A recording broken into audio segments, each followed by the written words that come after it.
Let me just do a very short introduction to the speaker for today. So we are very, very excited and delighted to have Dmitry. He's a seasonal founder and a startup advisor as well, with very deep experience supporting early stage tech startups. So he's also a co-founder and COO of Buddy.ai.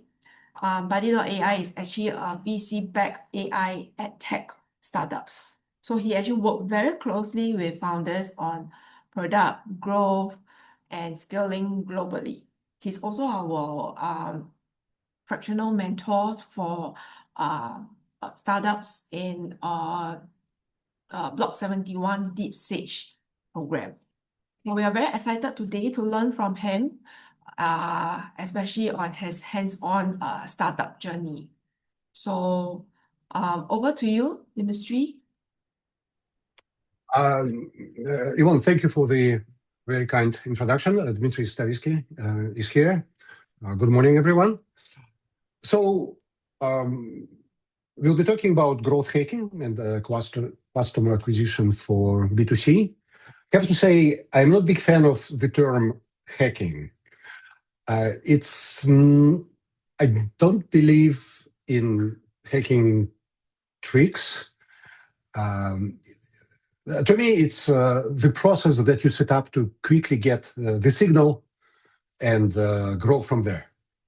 So we'll talk for about 40 minutes, and I'll leave 20 minutes at the end, or 15 minutes at the end for Q&A.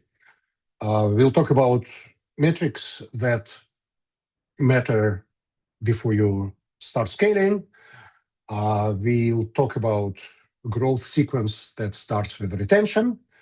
And at the end, I'll give an example of a system for running a few experiments in a closed loop for a couple of weeks. So, yeah, and I have to apologize. I got a cold, so I sound today even weirder than usually, and I may cough, and I'll be like drinking tea. But bear with me. All right. So growth hacking. It's a repeatable experimentation. The process goes like that. You find the bottleneck, you generate a hypothesis, you experiment, you run experiments as light as possible to prove or disprove your hypothesis, analyze the results, double down on winners, document what you've learned. Find the bottleneck. So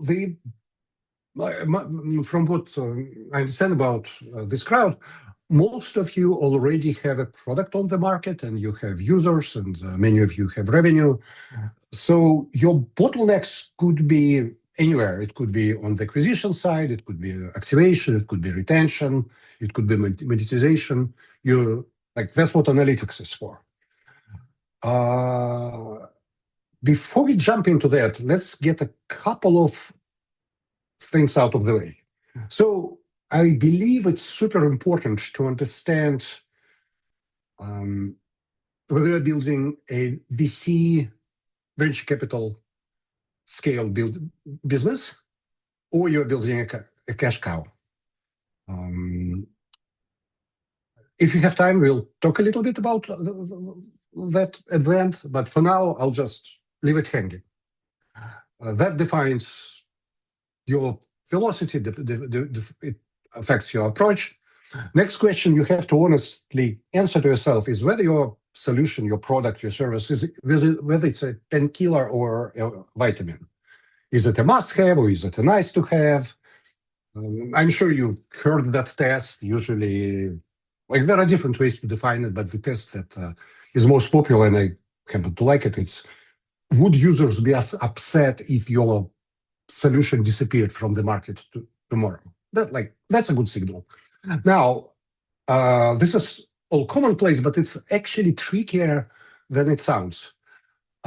In today's affluent economies, many things that feel like nice to have actually are very successful.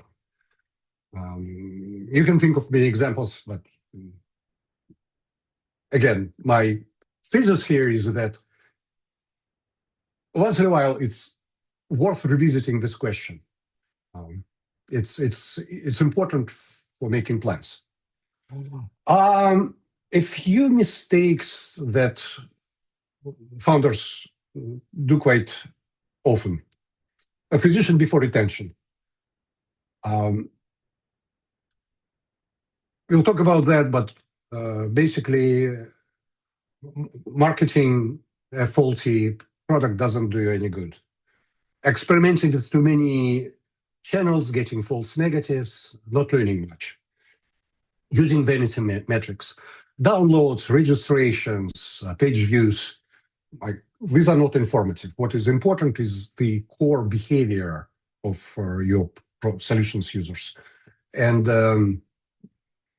copying tactics that worked for someone without understanding the context of how it was deployed. So again, I'm sure you've seen many of these. I thought we would sum it up. So the first mistake, it's a serious one, and it's actually surprisingly common. I believe a company should deal with the retention first. The reasoning is obvious. Acquisition without retention, it's pouring water in the leaking bucket. Retention is the best sign of product market fit. To scale you, sorry, you need to understand unit economics, and to understand unit economics, you need LTV, and LTV requires retention.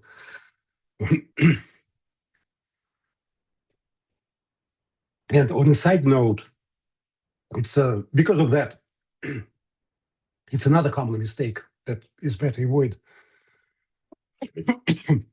It's a good idea to start charging early, because that's the best proof of the value of your product.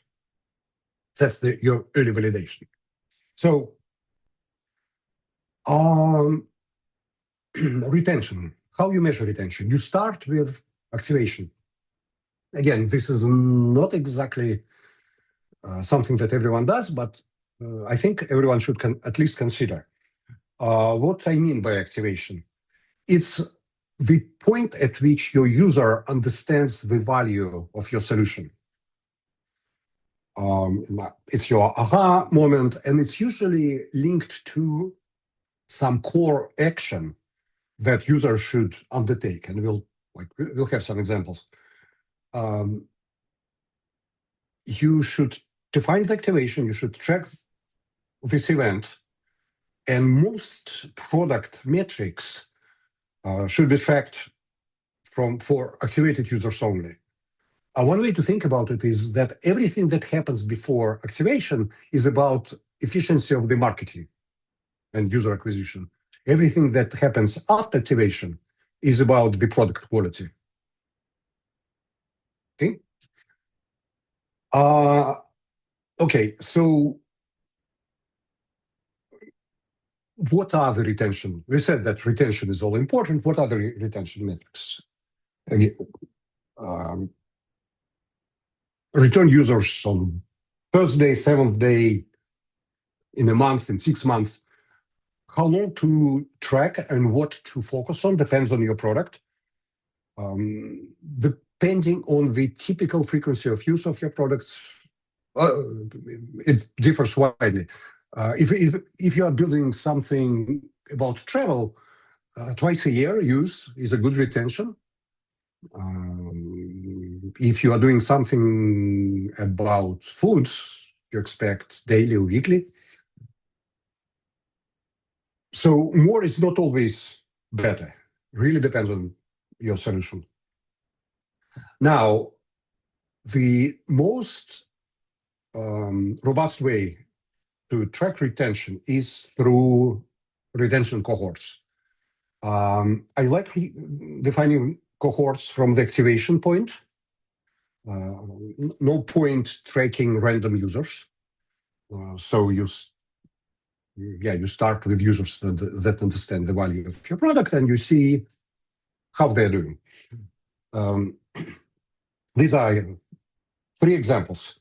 So this is a pretty good cohort. It kind of plateaus and then declines slowly. This one is catastrophic. It goes down to 0. And this is the best one. Pretty rare, especially early on. This, like they call it smiley cohort, this is when over time users start using the product more. It's either because the product developed or because they learned about its value. So I think it's super important to track cohorts early on, even if they just start, and like use them as a predictor of what's going to happen. Fictional example. Productivity app,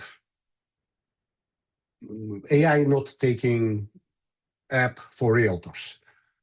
How would I define activation? Again, this is an example. This is to give you a taste of how to think about it. It's not a prescription by any way. So what could be a good activation point event? User who connected calendar and a meeting tool, recorded a client call, and generated notes, right? So these are core behaviors in this app, in this fictional app. Now, if the user also shares the summary, that's a bonus point, right? That gives you virality. So that's awesome. But the first 3 is fine. Okay, fine. You define your activation criteria, activation event. You build your cohorts. You are watching that. You got 300 sign-ups. Activation is 24%.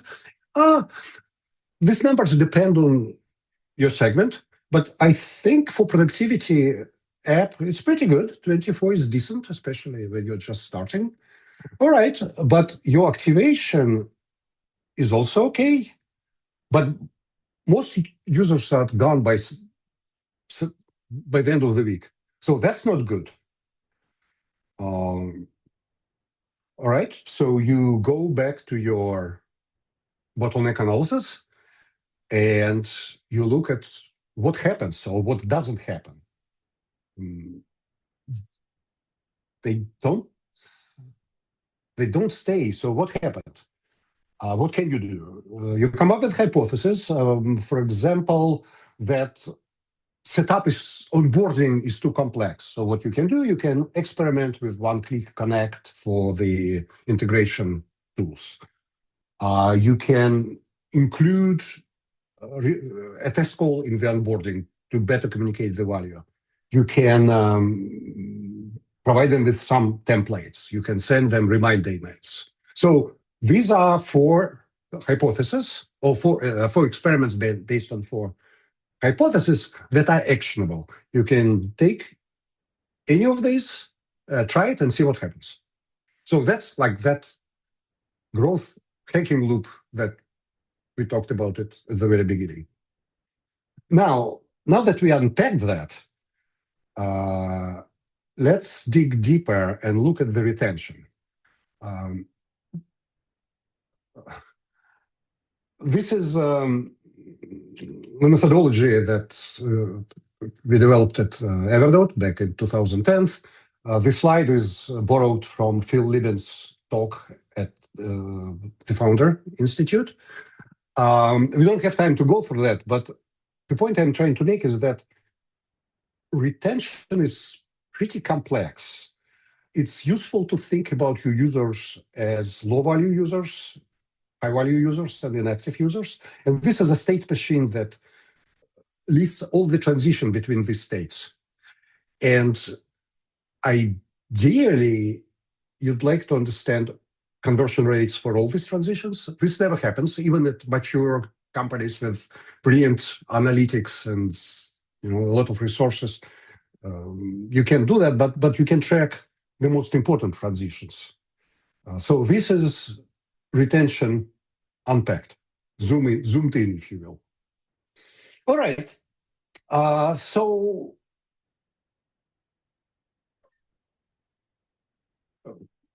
this is the way I find it useful to think about it.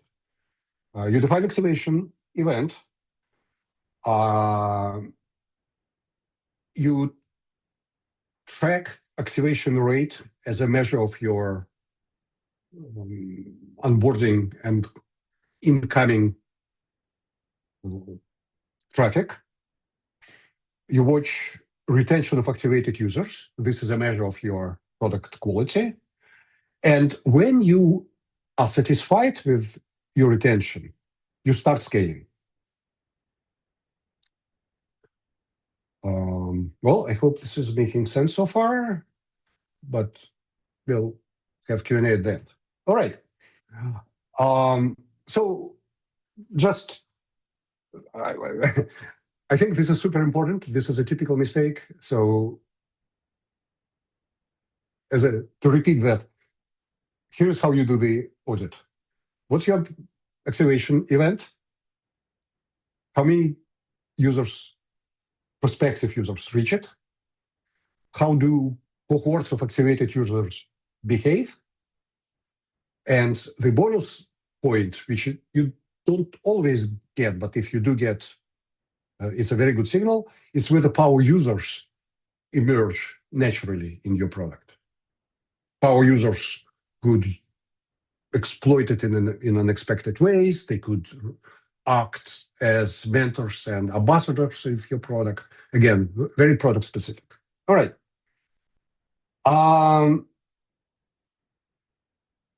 So that's the signal that you're ready to scale, which some of you are and some of you aren't. Now, when you decided that you're ready to scale, or when you're running experiments at an earlier stage, these are the acquisition metrics for your marketing. You watch CAC by channel, but again, this makes sense only when the retention is decent. You watch payback period. This affects your survivability, and it's a good predictor. And you kind of start watching LTV CAC ratio, kind of because LTV is long term, and early on you don't know it. It's your expectation, it's projection, it's very very imprecise. But it's good to develop the discipline of tracking that. Just don't take it too seriously too early. Okay, now that was the theory, like a little bit closer to the realities that you are experiencing. Okay, where to start? What channels to focus on? Depends on your segment. For prosumer tools, it could be direct outreach, it could be some niche communities. The tactics that works lately for some companies is building in public. They publish their roadmap, they're very engaged with users, works pretty well. For creator community, it's partnership with creators, cross promotions, again, community work. For marketplaces, it's constraining demand to provide density. It's start with some incentives. Again, highly dependent on the segment. These are examples. I think these are top examples, but don't limit yourself to these. That's where your marketing and business creativity comes in. All right, what do you do with that? You market into these channels. Before you do that, you want to make sure that your analytics is in order. You want to understand your gross margin. It won't be exact early on, but it's okay. You want to be able to estimate cost of acquiring customers by channel. Without that, user acquisition experiments are meaningless. You track your conversion rate, so you want to make sure that your analytics is in place. It's better to have a payback target. It's a relatively early signal, and frankly, it prevents you from going broke. And you track a couple of product North Star behaviors. This is what you want your users to do with your product. And the value of this is that this is an early sign. This is a leading indicator. You get this immediately, long before you have your CAC or your payback target. You see whether the people are using the product in the way you envisage it. So I took the liberty of suggesting some exercises for the next couple of weeks. Again, depends on where you are in your company journey. It may make sense for you to pick one acquisition channel that is most suitable for your segment, whether it's organic, whether it's community. Pick one and make sure that you understand whether it works or not, which means avoiding false negatives and false positives. I find it useful to rely on this template.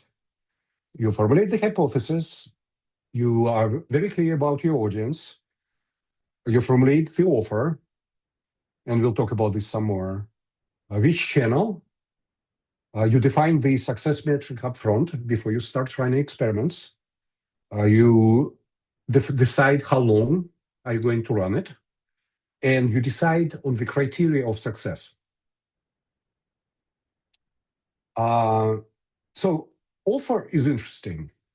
This is your classical product marketing value proposition, and quite often it's not clear. So what you do is within one experiment for a channel, you run multiple experiments. You vary offers to validate your messaging. Your messaging can be pain-focused or outcome-focused. It could be specific or broad.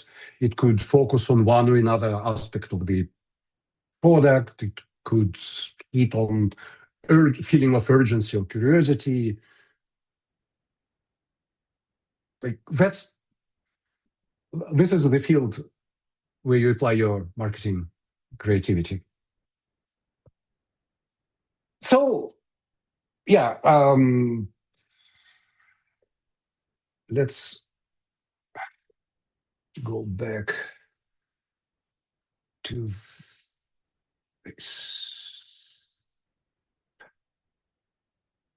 So this is what you do. You pick a channel, you find the bottlenecks, generate hypothesis, experiment, analyze, rinse and repeat. This is the bulk of what I wanted to talk about on the growth side. So my whole talk in 3 points is that the best signal is a retention. It's important to measure the right things like activation, cohorts, core behaviors, and the sequence matters a lot. So if you take anything from this talk, take that. All right, so we did okay on timing. So let me touch quickly on a couple of other items that might be useful. With the risk of stating the obvious, a startup founder has at least 2 paths, whether to build a venture scale business or a bootstrap. There is no the right way, depends on your ambition, on your idea, on your circumstances. And these are advantages of these 2 approaches. You do venture scale when it's a big market, when speed is important, that when you don't care that much about dilution, and when it's a high pressure business. On the other hand, bootstrap gives you more control. You don't have to deal with investors. It's much more survivable. and you can grow steadily. You live a safer, saner life when you do bootstrap. Now, if you choose the first path, then the important question is when to raise fund. Now, again, with the risk of stating the obvious, fundraising is a means, it's not the end. So one of the vanity metrics that sometimes founders get in trouble with is when they brag about how much money they raised. It's a means, it's not the goal. But it's meaningful. You fundraise when you have to, and when you're ready. Ready means that something works, you have signs of early traction, and you need capital. You need capital to speed things up, you need capital to grow, you need capital to hire product people and developers. Now, lately, the bar with investors moved up.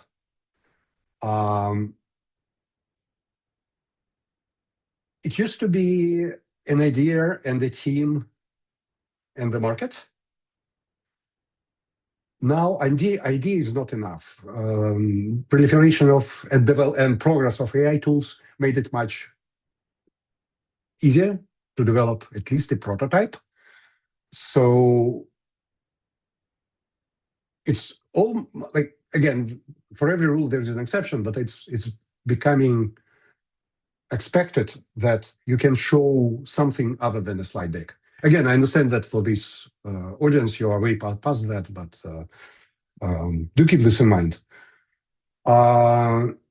Investors will expect to see retention as a signal that product delivers value. Ideally, you want to show some willingness to pay as well. So that's what I wanted to talk about. Here are my contacts. Happy to connect. I hope that was useful.